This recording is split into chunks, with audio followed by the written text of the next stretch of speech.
আগামী 26শে এপ্রিল রোজ শনিবার ঢাকা ঐতিহাসিক সোহরাওয়ার্দী উদ্যানে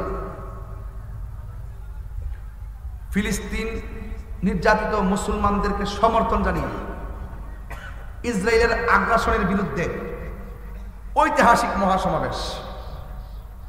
ইনশাআল্লাহ এখানে আমরা বাংলাদেশের সকল ঘরানার আলেম উলামা পীর মাশায়েখ বুদ্ধিজীবী সাংবাদিক যা আছে সকল মুসলমান থেকে শুরু করে এমনকি অমানবিক আচরণের জন্য অন্যান্য হিন্দু ধর্মের লোকদেরকেও আমরা আহ্বান করি।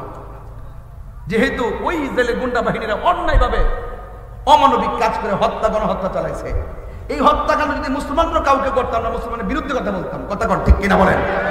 কারণ এটা মানবতা, ইসলামের একটা অংশ। এই মানবতা যদি না থাকে সেই মানবতা বিরুদ্ধে কথা বলতে হবে। সেই জন্য আমি বলবো আমাদের সুন্নি জামাতে তো আছেই, অন্যান্য ঘরানা যারা আছেন তারাও আসবেন, আমার সাথে যোগাযোগ করবেন।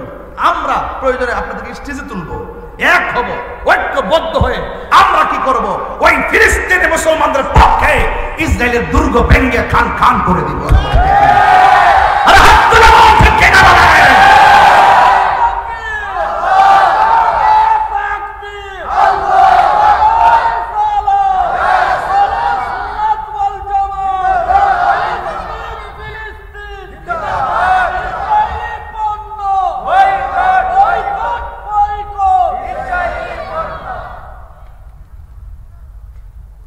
আমাদের মন অনেক ব্রড মাইন্ড নিয়ে আমরা বিগত দিনেও প্রোগ্রামে গিয়েছি।